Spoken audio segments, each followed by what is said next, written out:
A vocês que nos assistem, começa agora mais uma emissão do Telesur Notícias em português. Eu sou André Vieira e diretamente aqui da nossa correspondência na cidade do Rio de Janeiro, levaremos para vocês nos próximos minutos as principais informações da América Latina e do mundo. Começamos pelo Brasil, onde nesta sexta-feira, 17 de abril, completam 24 anos do massacre de Eldorado dos Carajás. Em tempos de pandemia, o MST mantém viva essa memória e reforça com ações de solidariedade.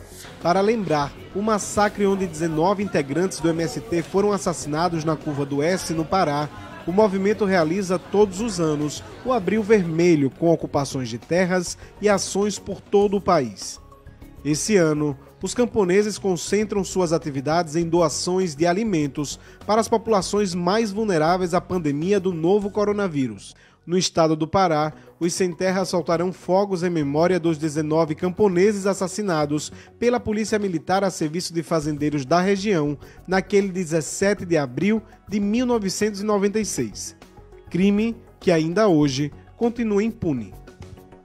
Momento de ir agora a São Paulo falar com Inácio Lemos, nosso correspondente, que nos preparou um resumo sobre a semana aqui no Brasil. Nacho, te escutamos. Olá, André. O presidente Jair Bolsonaro demitiu o ministro da Saúde, Luiz Henrique Mandetta, no meio da pior pandemia da história do Brasil. O Brasil hoje atingiu mais de 30.000 casos por coronavírus, também já registra quase 2.000 mortes, segundo dados oficiais, e essa foi a reação de Jair Bolsonaro nesse momento às brigas que tem com o ministro da Saúde, Luiz Henrique Mandetta, que defende o isolamento social e a quarentena, a diferença do presidente Jair Bolsonaro. Segundo a mídia brasileira, um nome para reemplazar, para substituir a Luiz Henrique Mandetta seria o oncologista Nelson Teich. A Venezuela foi pioneira em adotar a quarentena para todo o território e depois de um mês possui as menores taxas de contágio do continente. Até o momento são 197 infectados e 9 falecidos. Além disso, o país tem uma taxa de cura de 58% com 111 pacientes recuperados. Diante dos bons resultados, o presidente Nicolás Maduro estendeu por mais 30 dias o isolamento social em todo o território. Enquanto isso, cerca de 5.000 venezuelanos já retornaram ao país, fugindo da crise da pandemia na Colômbia, Peru, Equador e Brasil.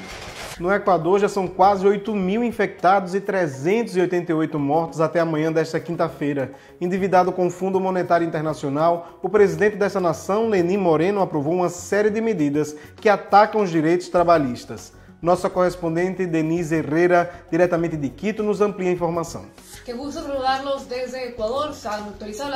É um prazer saudar vocês daqui do Equador. As cifras oficiais foram atualizadas. Agora o Equador registra, segundo as autoridades, 8.225 casos do novo coronavírus e 403 pessoas faleceram por conta da doença. Recentemente, em uma coletiva de imprensa virtual, foram discutidas novas medidas de restrição, principalmente para as pessoas que descumpriram a quarentena. A autoridade que preside a força-tarefa que faz o levantamento de cadáveres, principalmente na província de Guayas, Jorge Guate, anunciou que nos primeiros 15 dias desse mês foram levantados 6.000 corpos somente na província de Guayas.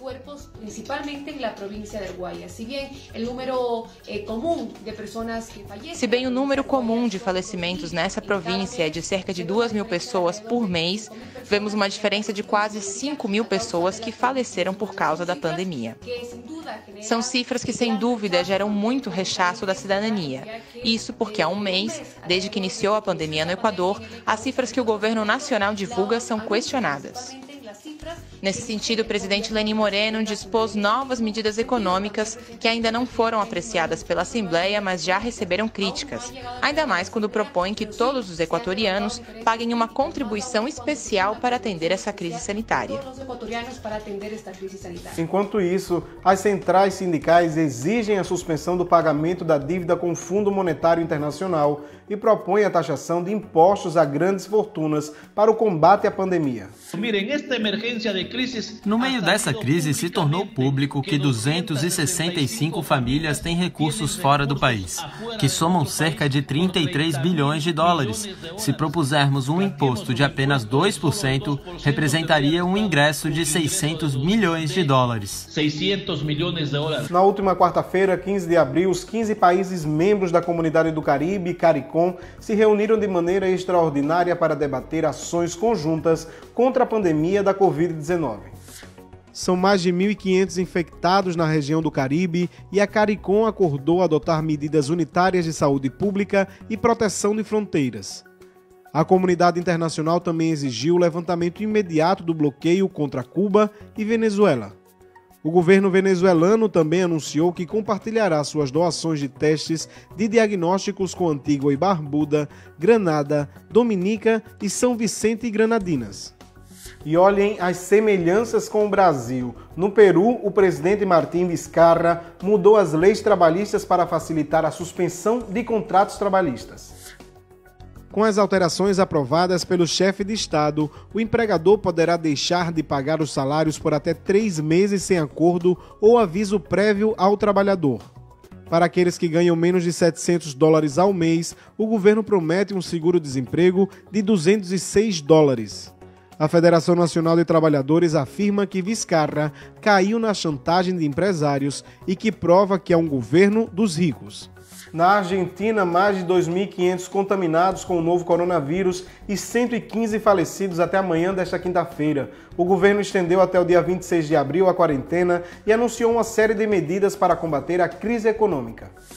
Começando pela renegociação de 60% da dívida com o Fundo Monetário Internacional, contraída durante o governo de Maurício Macri, para direcionar fundos públicos para conter a pandemia. O presidente Alberto Fernandes também declarou apoio à proposta do deputado Máximo Kirchner de imposto a grandes patrimônios. O projeto afetaria 12 mil argentinos com propriedades de mais de 3 milhões de dólares. O governo nacional também ofereceu um auxílio emergencial às famílias com maior vulnerabilidade social. Na província de Buenos Aires, movimentos sociais se aliaram ao Exército para distribuir alimentos no município de Quilmes, 30 quilômetros ao norte da capital. Para nós, sim, é necessário, porque agora não temos trabalho nem dinheiro para comprar fraldas para as crianças. Está um pouco difícil, então essa ajuda é bastante. Para nós que não temos com que trabalhar e a procura é diária. Quantos são vocês na família? Nós em total somos 6. Quantos? 6. Somos 6 e com isso nos sustentamos todos. Por isso é uma boa ajuda. É bem para nós. Os Estados Unidos suspenderam seu apoio financeiro de $500 bilhão anuais à Organização Mundial da Saúde em meio à maior pandemia do último século. Enquanto isso, o país acumula mais de 1/4 dos casos do novo coronavírus no mundo. Com uma cifra de cerca de 16 milhões de desempregados, o Departamento do Tesouro já liberou mais de $300 bilhões para recuperar grandes empresas e assinou um novo contrato com as companhias aéreas de $25 bilhões. No continente africano, a pandemia se alastra rapidamente. Já são mais de 18 mil contaminados e mais de 900 falecidos. Os países com a situação mais grave são África do Sul, Argélia, Egito e Marrocos. A União Africana acompanha os casos e debate medidas conjuntas para conter a crise. Segundo o relatório da Organização das Nações Unidas para a Alimentação e Agricultura, a FAO, cerca de 17 milhões de pessoas poderiam entrar em situação de pobreza pós-pandemia. Na última semana, o governo cubano enviou brigadas médicas para Angola e para o Togo, assim como também acontece em outras nações fora da África. Na Rússia, mais de 27 mil pessoas estão com a Covid-19. A maioria dos casos se concentra na capital Moscou. O governo adotou novos protocolos de prevenção, além de aprovar um pacote de proteção social. Da capital russa, Alexandra Andrés, com os detalhes a partir de agora. Obrigada, colega. Uma saudação para você e para todos que se informam com a Telesur. Até o dia de hoje, a Rússia registrou 27.938 casos de infectados pelo novo coronavírus e 84 das 85 regiões da federação têm casos positivos para a pandemia. Também 232 pessoas perderam a vida por causa dessa pneumonia, enquanto mais de 2.000 já foram recuperadas e receberam alta em diferentes centros médicos do país. Como parte das medidas que o governo toma para enfrentar a pandemia, foram ditadas medidas para reforçar a economia e apoiar os trabalhadores, considerando que as atividades laborais estão suspensas até o próximo 30 de abril. Serão beneficiadas mais de 500 mil de empresas e, portanto, mais de 3 milhões de trabalhadores, que poderão receber seu salário apesar de que o trabalho foi suspendido, como parte desse chamado do governo para priorizar setores que sofreram mais com as perdas. Enquanto isso, a Organização Mundial da Saúde reconhece que a China entrou em uma fase de contenção da pandemia. Com mais de 82 mil casos, 3.342 mortes, o país começou uma nova fase de testes de 2 vacinas. Um dos hospitais construídos em 10 dias na cidade de Wuhan para atender os doentes já foi desativado. As vacinas entram em fase de testes em seres humanos, uma etapa que deve mostrar os primeiros resultados em novembro de 2021. Apesar de registrar uma queda de 9,6% nas suas exportações, a China continua sendo o principal fornecedor de insumos médicos e ajuda humanitária no mundo. Muito obrigado a vocês que nos acompanharam nessa emissão do Telesur Notícias em português. Os especialistas em saúde chamam a atenção que os meses de abril e maio serão decisivos para o Sistema Único de Saúde, que estará superlotado devido às pessoas que infelizmente adoecerão do novo coronavírus. Por isso que é muito importante que você, eu, todos os brasileiros e brasileiras continuemos em casa. O isolamento social é a principal ferramenta que nós temos nesse momento para enfrentar a pandemia. E nós continuamos através das redes sociais e também através das nossas telas em espanhol e em inglês. Somos a Telesur, o sinal informativo da América Latina e do Caribe.